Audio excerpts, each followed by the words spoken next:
from one disciple of Jesus to another.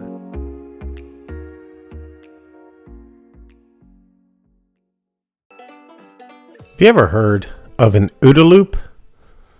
Oscar, Delta, Alpha. OODA loop. It's a phrase that I wasn't really that familiar with until I started a Journey discipleship group, and my brothers in that group, some of them are law enforcement and or military, and it's a term that they use quite often when they talk about they're trained to the point where it is now natural response to when a situation becomes intense. They go into what's called an OODA loop, and it's made of 4 steps. O, observe. O, orient. D, decide. A, act. And it's a loop because once you act, you iterate back through. You go back to observe what's changed about the situation. You need to reorient, decide, and act again. It's an OODA loop. And as I was reading 1 Peter, I came across an OODA loop. So I'd like to introduce you to it today, and hopefully be something you can think about throughout the day. 1 Peter chapter 1, starting in verse 13. Therefore, with your minds ready for action, and hang on one second. There's that word therefore should call to mind everything that Peter has said up until this point. So verses 1 to 12. The pastor of the church I grew up in, I remember he would say sometimes when he would come across this therefore, whenever you see a therefore, go back and find out what it's there for. So that's our key, to go back and remember those who are chosen, the elect of God, what we have, what we've been given by God's grace through Jesus Christ, and how amazing this salvation is, and how those who came before us prophesied of this salvation, that it is so awe-inspiring that even the angels want to look into it. This salvation that we just looked at, because we have this, therefore, Peter begins to give us an action. He begins to give us something that is we can practically apply. So therefore, with your minds ready for action, be sober-minded. There's the first O, observe. Peter says, be vigilant. Be aware of your surroundings. Always be ready to act. Just as one would look both ways prior to crossing the street, and even in mid-cross, we still are aware of oncoming traffic to adjust our pace if we need to make sure that we stay out of the way. Similar to that, but more so. Observe, be sober-minded, and here's your orient. Set your hope completely on the grace to be brought to you at the revelation of Jesus Christ. So all of your eggs go into this basket. Peter says, orient yourself, align yourself completely with the grace that we are going to receive at the revelation of Jesus Christ.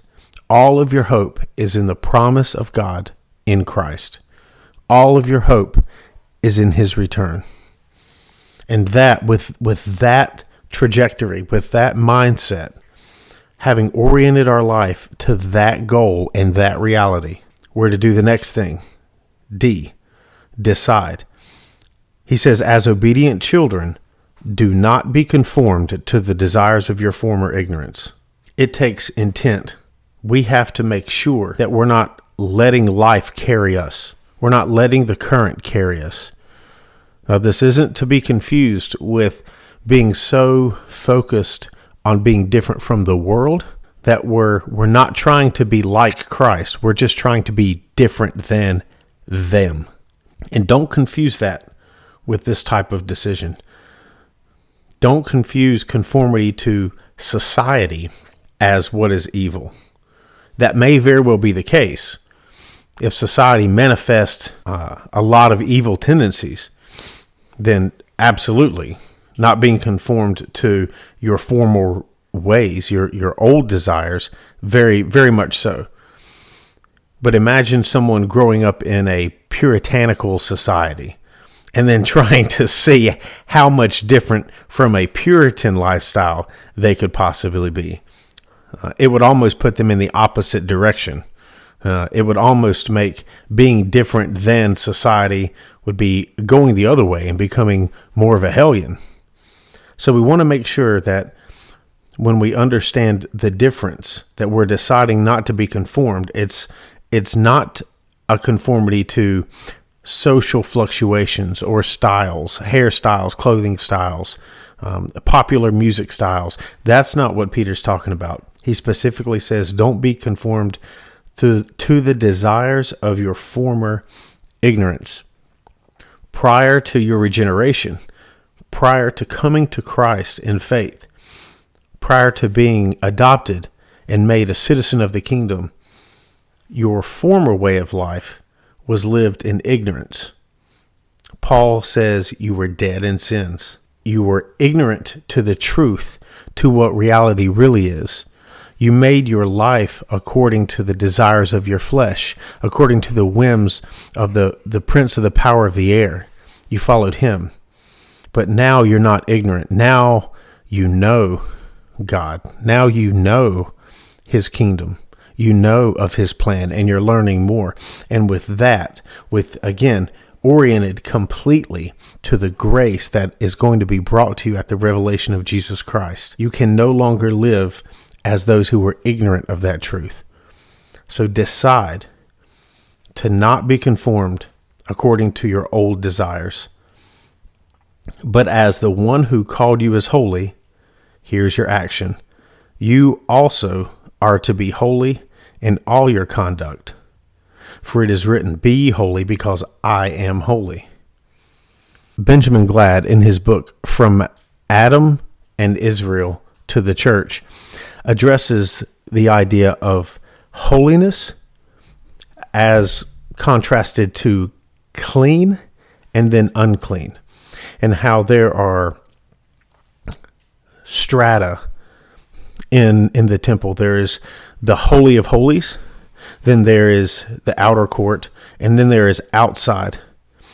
And so anything outside is unclean, then there's the court, clean, and then there's the Holy of Holies, holiness.